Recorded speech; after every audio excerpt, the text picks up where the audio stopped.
সত্য কথা বলতে আমার ব্যক্তিগত আগে থেকেই প্রেডিকশনটা এরকমই ছিল যে আমাদের জোট ক্ষমতায় যাবে না, তবে আরেকটু বেশি সিট পাওয়ার একটা আশাবাদ আমার ছিল, শতাধিক সিট হবে, এটা ছিল প্রত্যাশা।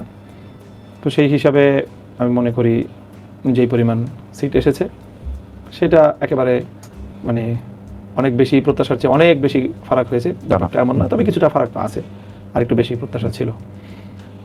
আর আমার কনস্টিটিউয়েন্সির বিষয়টাই হলো যে আমার এটা তো আমার কাছে যথেষ্ট প্রুফ আছে এই বিষয়টার, যে আমার এখানটায় পরিকল্পিতভাবে টার্গেটকৃতভাবেই এটা ইঞ্জিনিয়ারিংয়ের শিকার হয়েছে আমি। আর না হলে আমি এখানে মোটামুটি একটা ব্যবধানে বিজয়ী হওয়ার কথা, জনগণের যে ভোট সেই ভোটের মাধ্যমে। আপনার কাছে কি মনে হয়, যদি আপনি ইঞ্জিনিয়ারিংটার কথা আপনি বলছেন আসলে ভোট পরবর্তী সংবাদ সম্মেলন বা ভোট পরবর্তী সাংবাদিকের কাছেও আপনি এরকম কথা বলছেন, আপনার কাছে কি মনে হয় যদি ইঞ্জিনিয়ারিংটা হয়ে থাকে বা আমি ধরে নেই যে মানে ইঞ্জিনিয়ারিং হয়েছে, তাহলে সেটা কে করলো? মানে এটা কি ডক্টর মোহাম্মদ ইউনূসের সরকার, মানে সরকারের ভিতর থেকে কেউ, সেনাবাহিনী, নাকি এইটা একটা ইঞ্জিনিয়ারিংটা বিএনপি, জামায়াত বা মানে কে করলো এটা?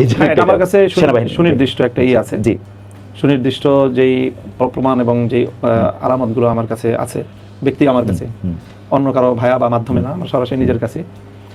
এখানে কিছু তো যারা প্রশাসনিক কর্মকর্তা যারা এটার সাথে জড়িত ছিলেন তাদের কিছু লোক, এবং সরাসরি এখানে সেনাবাহিনীর একটা প্রত্যক্ষ সরাসরি ইনভলভমেন্ট ছিল ইঞ্জিনিয়ারিংয়ের সাথে, এবং সেইভাবেই সেনাবাহিনীর নেতৃত্বেই মূলত আমার এই আসনে ইঞ্জিনিয়ারিংটা হয়েছে। এটাকে আপনি আগে প্রেডিক্ট করতে পারছিলেন যে এরকম কিছু হবে? হ্যাঁ, সেই আশঙ্কাটা আমার আগে থেকেই ছিল, আগে থেকেই ছিল, মানে কারণ আমি আগে থেকেই আমার কাছে যেগুলো সব কথা হয়তো বলা যাবে না, এমন অনেক কথা আছে।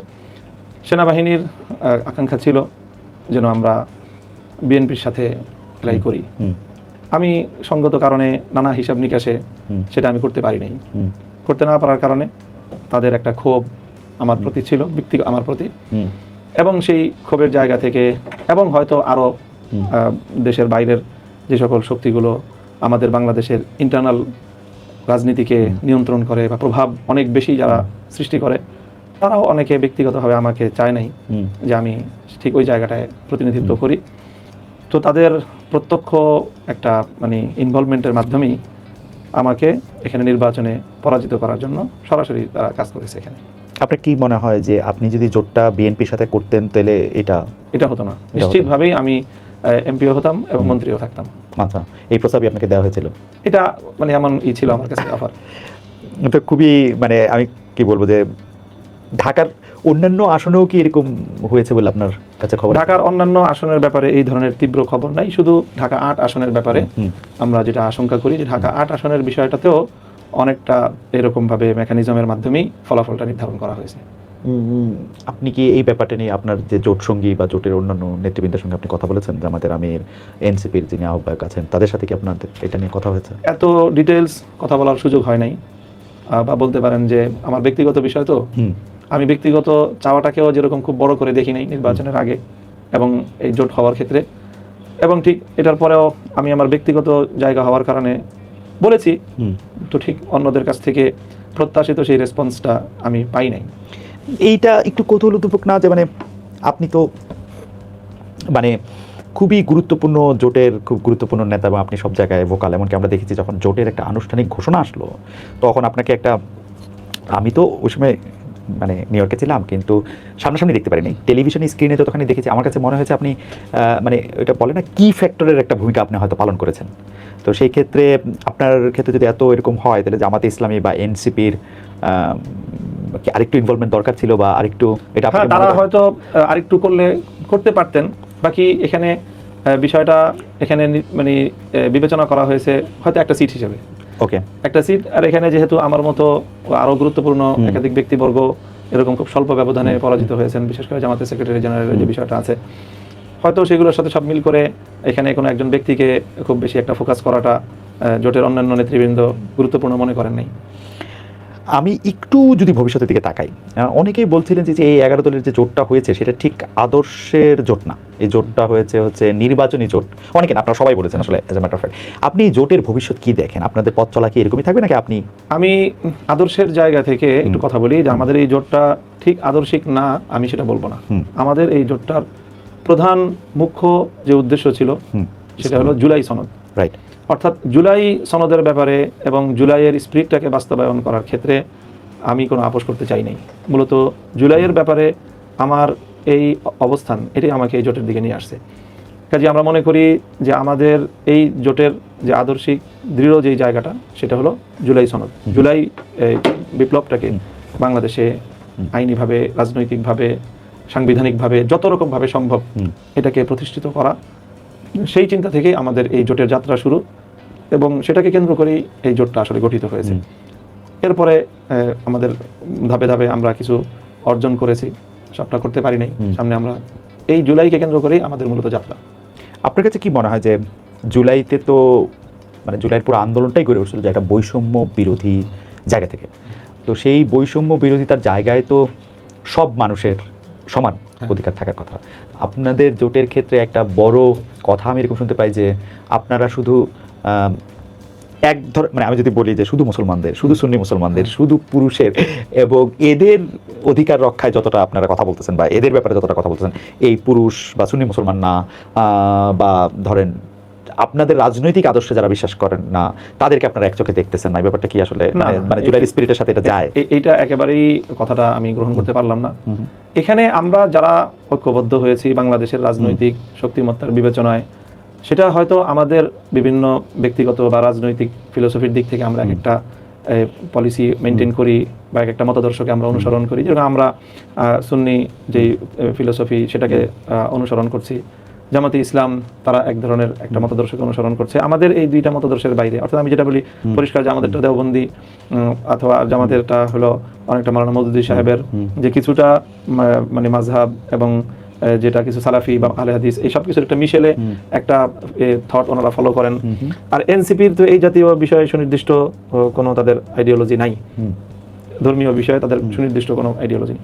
আমাদের এই মতামতের বাইরে বাংলাদেশে ধর্মীয় দিক থেকে আরো দুই তিনটা আছে, জনগোষ্ঠী আছে। যেমন একটা হলো যারা বাংলাদেশে যাদেরকে আমরা সুন্নি বলি, অর্থাৎ আমাদের পরিভাষায় আমরা যাদেরকে বেরেলভি বলি, অর্থাৎ যেরকম ওই যে যারা কিছুটা মাজারপন্থী চট্টগ্রাম সহ বিভিন্ন এলাকায় তাদের বেশ একটা প্রাবল্য আছে। এটা হলো একটা কমিউনিটি। আরেকটা কমিউনিটি হলো যারা ব্যাপকভাবে আহলে হাদিস এবং সালাফি নামে খ্যাত, যাদের মূলত রাজনৈতিক কোনো প্ল্যাটফর্মই নাই। সুন্নিদের একটা রাজনৈতিক প্ল্যাটফর্ম আছে, সেখান থেকে ওই যে তাহিরি ভাই ওনারা নির্বাচন করেছেন এবারও। আর এর বাইরে আছে খুবই খুবই স্বল্প সংখ্যক শিয়া মুসলমানও বাংলাদেশে আছে, কিছু শিয়া। তো মূলত এই যে সুন্নি বা এই যে সালাফি বা আহলে হাদিস অথবা শিয়া, তাদেরকেও কিন্তু নানাভাবে আমরা আমাদের বক্তব্যের মধ্যে তাদেরকে আমরা এটার মধ্যে অন্তর্ভুক্ত করার চেষ্টা করেছি, তাদের অধিকারগুলোর কথা বলেছি। যেমন ধর বাংলাদেশে কোনো কনস্টিটিউয়েন্সিতে আমার জানার মধ্যে সুনির্দিষ্ট শিয়া জনগোষ্ঠী নেই, কিন্তু মোহাম্মদপুরে আছে। তাই মোহাম্মদপুরে সেই সকল শিয়াদেরকেও তাদের ধর্মীয় অধিকার সংরক্ষণ করার, তাদের যে ধর্মীয় যেই সিগনিফিক্যান্ট যে জায়গাগুলি আছে সেগুলো আমি রক্ষা করার প্রতিশ্রুতি তাদেরকে আমি দিয়েছিলাম। তারপরে ওই যে মাজারপন্থী বা বেরেলভি যারা আছে তাদেরকেও বলেছি যে আপনারা আপনাদের যে মতাদর্শ মোতাবেক আপনারা পালন করবেন, আমরা এখানে রাজনৈতিকভাবে আপনাদের উপর কোনো আধিপত্য সৃষ্টি করব না বা বাধা দিব না। তার মানে এই সব জায়গাগুলি তো আমরা মানে বৈষম্যের ভিত্তিতে বিবেচনা করিনি, আমরা সকলের বৈষম্যহীন একটা অধিকার প্রতিষ্ঠারই কাজ করেছি। নারী অধিকারের যে বিষয়টা বললেন, সেটাতে আমরা এখানে নারী অধিকারের প্রতিষ্ঠার পদ্ধতি নিয়েই আমাদের দ্বিমত আছে, যে আসলে কোনটা অধিকার আর কোনটা অধিকার খর্ব, কোনটা সম্মান কোনটা অসম্মান। আমাদের বিবেচনা হলো নারীদের জন্য জোরপূর্বক সংরক্ষণ করা কোনো জায়গা, এটাই নারীর জন্য চরম অসম্মান। তারাও ওপেন এখানে আপনার করবে, পার্টিসিপেট করবে এবং তারা এখানে কোয়ালিফাই করবে, প্রতিযোগিতা করবে, করছে, যেটা প্রতিযোগিতার মধ্যে দিয়ে আসবে। কারোর জন্য কোটা সংরক্ষণ করা প্রথমেই এটা তাকে করে, এটা ইঙ্গিত করে যে পিছিয়ে পড়া। মানে আপনি নারীর কোটার কথা বলছেন, আমি যদি নারীদের এই ফ্রিডম অফ চয়েস থাকবে না, তারা পরনের কাপড় কিরকম পরবে বা তারা কিরকম বেশভূষার মধ্যে থাকবে, এইটাতে আপনাদের এটা আমাদের না। আমি তো বলছি প্রথমেই যে আমরা যখন এটাকে ইসলামী রাষ্ট্র ঘোষণা করি, যদি কোনোদিন করি, তখন এই সকল বিষয়গুলি প্রশ্ন আসবে। আমরা প্রচলিত যেই পদ্ধতির মধ্যে দিয়ে আমরা কার্যক্রম পরিচালনা করছি, আমরা মনে করি ধাপে ধাপে মানুষ যখন ইসলামকে সর্বান্তকরণে মানার জন্য প্রস্তুত হবে, সেরকম একটা পরিবেশে গিয়েই আসলে পরিপূর্ণ ইসলাম বাস্তবায়িত হবে।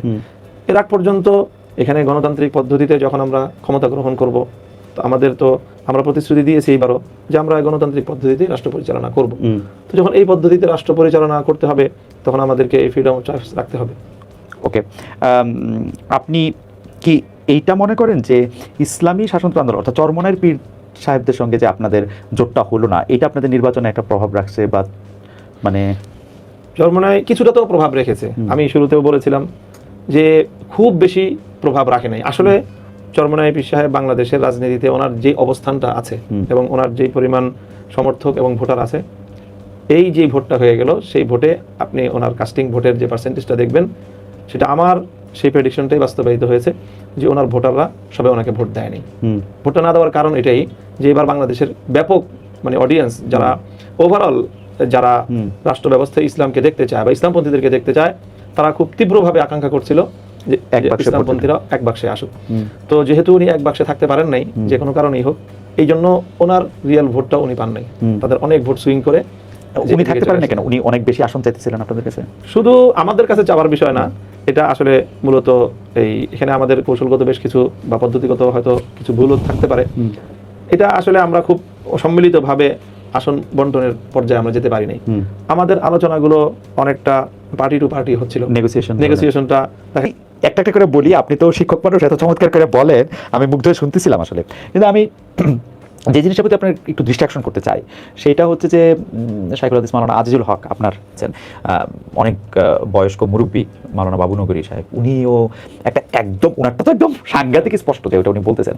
এখন এই যে মত পার্থক্যের জায়গাগুলি তো এত স্ট্রং, এই জায়গাগুলিতে আপনার কি মনে হয় যে এই প্রবলেমগুলি আগে, আমি এটা প্রবলেম বলবো না, মানে এই বিভিন্ন মতগুলি আগে ডিল করা দরকার না? যদি বাই চান্স, আমি এটা বাই চান্স বলতেছি, এখন যেহেতু ঘটনাটা এরকম ঘটে নাই, আপনারা যদি ক্ষমতায় আসতেন তাহলে আপনারা কিভাবে রাষ্ট্র পরিচালনা করবেন, ওইটার কি আসলে কোনো একটা ঐকমত্য কি ছিল নাকি আপনারা একটা একটা কারণ আপনি যেহেতু নিজেই বলছেন যে আপনি 100 এদিক ওদিক সিটি আপনি আসলে প্রেডিক্ট করছিলেন, তার বেশি না, কিন্তু যদি এটা হয়ে যেত, হইতে পারতো না একটা 151 হইলে, সেইটা কি একটু মানে আপনি একটু ব্যাখ্যা করবেন কিনা? আর একটা ছোট্ট করে আপনি অবৈ দিলে একটা লেজ একটু সংযুক্ত করি, আপনি একটু যারা মুসলমানই না বা এই ধর্মের অন্তর্গতই না, তাদের ব্যাপারটাও যদি একটু বলেন। আর নারীদের ক্ষেত্রে আমি সহশিক্ষা, তারপর হচ্ছে তার ফ্রিডম অফ চয়েস আছে কিনা, যে সে কি ধরনের পোশাক পরবে, সে কি ধরনের সাজগোজ করবে, এইটা আসলে আপনাদের যে রাষ্ট্র আপনারা পরিচালনা করবেন, ওইটা কিভাবে বলবেন, এইটা যদি একটু আপনি একসাথে বলেন আর কি।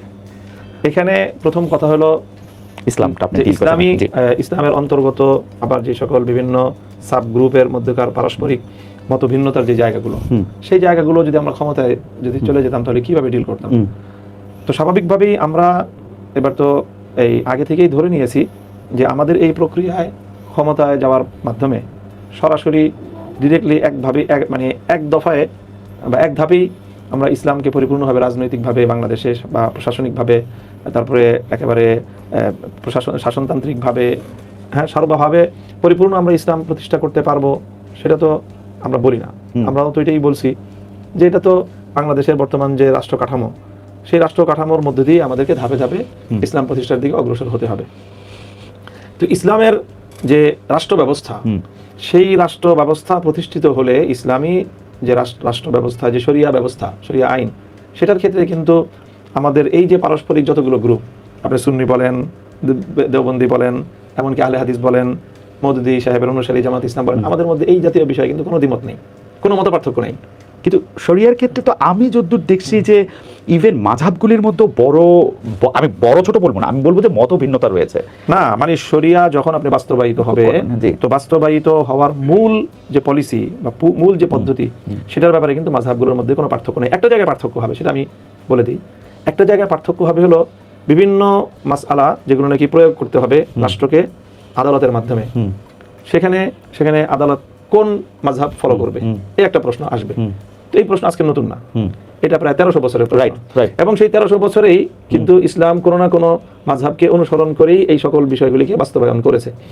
এবং সেখানে আদালতের এক ধরনের, আদালতের যিনি জাস্টিস হবেন, বিচারক হবেন, এবং রাষ্ট্র মূল কাঠামোতে যারা নেতৃত্বে থাকবেন, তাদের এক ধরনের রাইট আছে।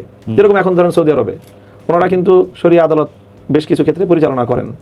আবার ইমারাতে ইসলামী আফগানিস্তান, তারাও কিন্তু শরিয়া আদালত শতভাগ বাস্তবায়ন করতেছেন। তো সেখানে কিন্তু সৌদি আরবে এক ধরনের ফিকহ তারা অনুসরণ করতেছেন, সেটা নিয়ে কিন্তু আমাদের হানাফিরা কোনো সময় আপত্তি করি না, যেটা ইসলাম অনুযায়ী হলো না। আবার ইমারাতে ইসলামিয়া ওনারা শতভাগ ফিকহে হানাফি অনুসরণ করতেছেন, ওখানে কিন্তু অন্য মাযহাবের কেউ অথবা ইভেন যারা মাযহাব অনুসরণ করে না তাদের পক্ষ থেকে কিন্তু কখনোই এই অভিযোগ করা হয় না যেটা তো ইসলাম অনুযায়ী হলো না। কারণ ইসলামের মধ্যে আমরা সকলেই এই কথাগুলো মানি যে এই জায়গাগুলোতে যদি আদালত যে কোনো একটা মাযহাবকে বা যে কোনো একটা থটকে তারা প্রমাণের ভিত্তিতে অনুসরণ করে আদালত যখন একটা সিদ্ধান্ত দিবে তখন ওইটা সকলের কাছেই গ্রহণযোগ্য হয়ে যায়। আমি এই প্রশ্নটা একটু তাহলে অন্যভাবে করি যে মাওলানা মামুনুল, আমি ধরে নিই যে আপনার রাষ্ট্র পরিচালনা করতেছেন, তো মাওলানা মামুনুল হকের পক্ষে কি জামায়াতি ইসলামীর নির্ধারিত শাসন ব্যবস্থা পুরোপুরি মেনে নেওয়া সম্ভব ছিল? মানে এটা কোনো একটা আলোচনার মাধ্যমে সিদ্ধান্ত হতো, আচ্ছা, এবং অবশ্যই সেই আলোচনার মাধ্যমে তাদের মধ্যে ইসলামিক স্কলাররা আছেন, আমাদের মধ্যে ইসলামিক স্কলাররা আছে, আমরা বসে এটা একেবারে নির্ধারণ করতাম যে আসলে এই বিষয়ে রাষ্ট্রীয় পলিসির ক্ষেত্রে আমরা কোনটা ফলো করব। আচ্ছা, আমরা একটু মুভ ফরওয়ার্ড করি যে যদি আপনি যারা বাংলাদেশের সংখ্যালঘু আছেন, নারী আছেন, তাদের ব্যাপারে মানে তারা কি একটা দ্বিতীয় শ্রেণীর মানে যারা মুসলমান নন তাদের মধ্যে এরকম একটা আশঙ্কা থাকে যে আপনারা যদি ক্ষমতায় আসেন তাহলে তারা দ্বিতীয় শ্রেণীর নাগরিকে পরিণত হবেন কিনা? কেন, তারা দ্বিতীয় শ্রেণীর নাগরিক হওয়ার তো কিছু নাই।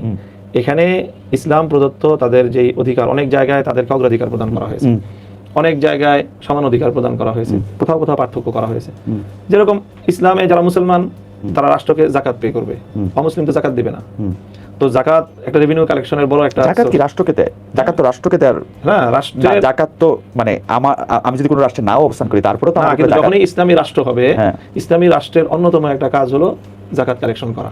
কিন্তু মানে আমি এটা একটু বোঝার জন্য আর কি, জাকাত তো ধরেন আমি বাংলাদেশ ইসলামিক রাষ্ট্র না, আমারও মানে আমি যদি মুসলমান হই ঠিক আছে, আবার আমেরিকাতেও তো আমার জাকাত এটা ব্যক্তির উপর ফরজ হয়, রাইট, কিন্তু এইটার ব্যবস্থাপনা করাটা ইসলামী রাষ্ট্রের দায়িত্ব। ওকে, যখন আল্লাহ রাসূল সাল্লাল্লাহু আলাইহি ওয়াসাল্লাম করতে, এটা কি মাস্ট যে মানে এটা বাংলাদেশ ইসলামিক রাষ্ট্র হলে আমি জাকাতটা সরকারি জাকাত ফান্ডে দিব, এটা কি মাস্ট? মানে সরকার এই বিষয়ে মানে আমার কি এটাতে ফ্রিডম ইয়া থাকবে না যে আমি জাকাতটা অন্য কাউরে দিব কিনা? যখনই খেলাফত প্রতিষ্ঠিত হবে বা ইসলাম পরিপূর্ণভাবে অনুসরণ হবে, মানে এটা নাকি বাস্তবায়িত হবে, তখন সেখানে রাষ্ট্র যেইভাবে নির্ধারণ করে দিবে সেইভাবেই দিতে হবে, এবং যতটুকু বলবে রাষ্ট্রীয় ফান্ডে দিতে একজন ব্যক্তিকে ততটুকু রাষ্ট্রীয় ফান্ডেই তাকে দিতে হবে। আচ্ছা, হ্যাঁ, আর যদি রাষ্ট্র যদি বলে যে না আমরা এই দায়িত্বটা এভাবে নিচ্ছি না, আপনারা যার যার মতো করে জাকাত দিয়ে দেন, সেটাও রাষ্ট্র সেই সুযোগ রাখতে পারে। মুসলিমদের ক্ষেত্রে যেহেতু তারা জাকাত দিবে না, জাকাত দিবে না, তারা জিজিয়া দিবে, এবং রাষ্ট্রীয় যে খরচের যে এটা রেভিনিউ কালেকশনের মধ্যে জাকাত যেরকম একটা ফান্ড, ঠিক এরকম জিজিয়া আরেকটা সোর্স। জিজিয়া ওকে একটু লেসার সিটিজেন করে না, মানে যে মুসলমান মানে না তাকে একটু কম সিটিজেন করে যায় না? মানে কম সিটিজেন করে না, সেটা হলো বিশ্বাসের জায়গা থেকে এটা প্রমাণ করে যে সে আল্লাহর দেওয়া বিধানটাকে, মানে আল্লাহকে বিশ্বাস, আল্লাহর ধর্মকে সে বিশ্বাস করতেছে না। এটার শুধু একটা লক্ষণ এটা, যে তুমি যেহেতু আল্লাহকে বিশ্বাস করছো না, আল্লাহর ধর্মকে, আল্লাহর দেওয়া বিধানকে তুমি মানছো না, কাজেই তুমি জাকাত দিতে পারছো না, এই জন্য তুমি জিজিয়া দিবা। এটা কি একটু শাস্তিমূলক, একটু পিউনিটিভ? এটা যদি কেউ এখন ফিল করে, মানে ফিল করতো কিনা, আমার একটু ফিলিংটা হচ্ছে এরকম যে এটা একটু শাস্তিমূলক মনে হইতেছে। এটা এখন একজন মানুষ অমুসলিম, আর অমুসলিমের ব্যাপারে ইসলামের বিশ্বাস হলো সে চিরস্থায়ী জাহান্নামী, এখন তার যে জাহান্নামী হওয়াটা এটা শাস্তি কিনা?